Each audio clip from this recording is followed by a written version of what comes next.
had a glance of what tuples looks like, right? It has normal bracket, and elements of the tuple will be quoted and separated by a comma. So this is how it looks like. So you can define within these brackets, or you don't have to define any brackets at all. But if you define a square bracket, it will be converted to list.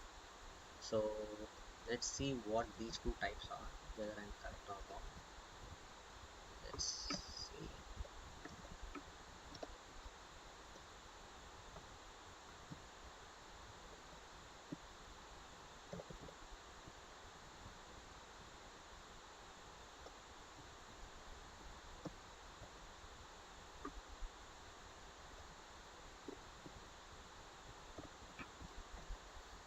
So both are tuples. So this bracket is mandatory if you are using a combination of tuples and list, but it's not mandatory if you are just defining tuples.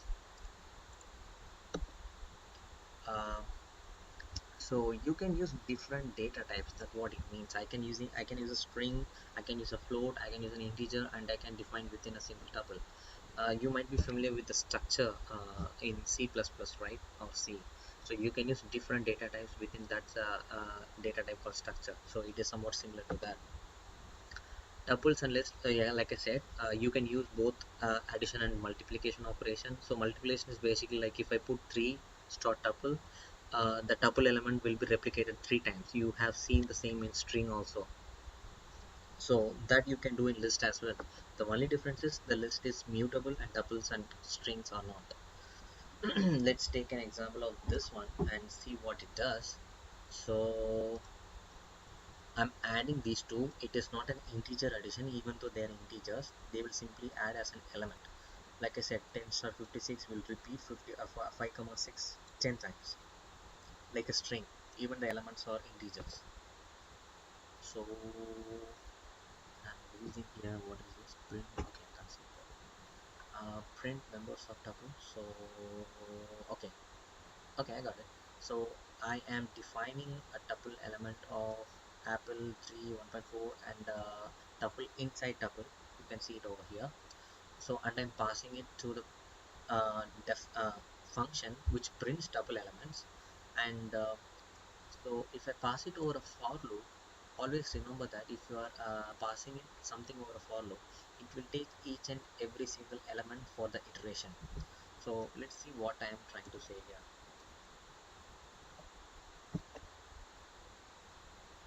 Okay, see, the apple is printed first, integer 3, float 1.4, and the tuple within the tuple, the entire element is printed over here. So, yeah, each and every element will be printed as per this function definition for each and every iteration. So, for loop will iterate over for each and every element. That's the key takeaway from this one. So, length operation will return the length of the element, whatever the data type is. For list it will return the length of the list, for string it will return the number of characters of the string. It's self-explanatory, right?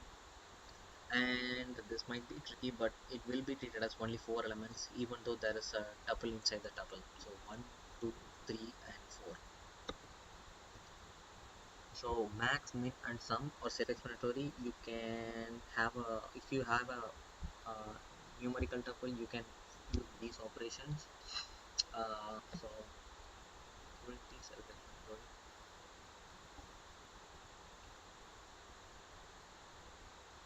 Okay, so I have a tuple of values apple, banana, and cherry. So in operation, we'll check whether that value is inside that variable or not. So this T1 variable contains 3 elements, right? So banana is a second element in T1 tuple, and it is in. Banana is in T1. So this will return value true. So in is basically a boolean operation, so it will return a true or false output. Okay, type T1. Okay, this is a tricky question. So think about it. So if I can define an element inside the tuple, so what if I want to define only one element, right? So what does that print? Let's see. So T1 is obviously a tuple, it has 3 elements. So T2 has 2 elements with separated by comma, that is true. T3 has that brackets, but it has only one element. So think whether it can be a tuple or not. So I say it's not because it has a syntax error. So you have to define it like this. So you have to have a comma to mention that the tuple element of a tuple of length 1 is there because there is a comma and it has the brackets. So these are the two criteria to have a element 1 tuple, one element tuple, sorry. So that's true, you can do that. You can define length.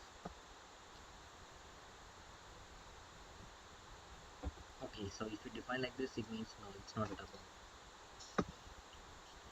Okay, T2 comma T1. Okay, so let's say this is the value of T1 and this is the value of T2, and I can print T1 separately and T2 separately. We see this in the return operation for a function, right? That's the same thing. Okay, so I want to access the element 2, 0, 1, 2. I want to access cherry. So let's see what it prints. It prints cherry as expected. So I try to manipulate it. I know that it won't work. We seen before, but just let's see it in operation. But I'm slicing it here. I'm not trying to manipulate it. I'm trying to access from value 1 to 3. So that's what is printed over here. 1, 2, 4 minus 1. 0, 1, 2, 3. Yep. Tuple can be compared. You can use comparison operation over that. So let's see why we are getting an output like true. So T1 is a tuple. It has different elements. You are comparing that with T2. So it has same elements, so it returns true. But why this T1 less than T3 has output? So how does it work? So it will check the first value of the first elements inside the tuple, and it will just keep on going. So there is a cache here. So what is that is, I knew that special symbols is having lesser hierarchy than numbers, and numbers have lesser hierarchy than uh, caps alphabets, and caps alphabets have lesser hierarchy than uh, lowercase alphabets. So I knew this order. So and also Z having higher hierarchy than A. So if you are comparing with A and A, it's same. In case if there is a small a and small z, I knew that this one would be greater than this one.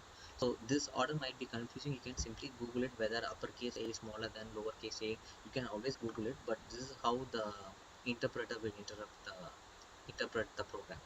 So T1 is less than T3. Let's see what's the output is.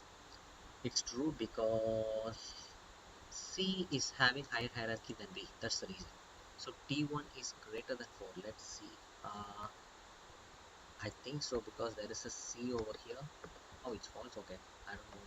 Because there might be no value and this might be greater. I'm not sure. Like I said, you can play with it and decide T3 greater than T4. Yeah, C3 greater than T4 because C is greater than B. That I do know. Okay, so this thing might be confusing, but like I said, you can always Google it, see what is having upper hand over the other. So yeah, in this one, I'm like I said, you can pass two arguments in the return operation for a function definition. So I can print hello and world. I can print them separately as well. Yeah, that's what that is. So tuples are immutable. We are trying to manipulate it over here. So I want to replace apple with orange. It won't work. We know that. So one way to sorry do it is like what I did it in string. You can split the operation or you can slice the elements and then append the two elements, and whatever the element you want you can put them in between or at the extreme ends. So that is the workaround to do that. So there is a method that you can use on tuples which is count and index. So count will return If you are passing a particular element, it will return what is the number of counts that is repeated. It's repeated 3 times.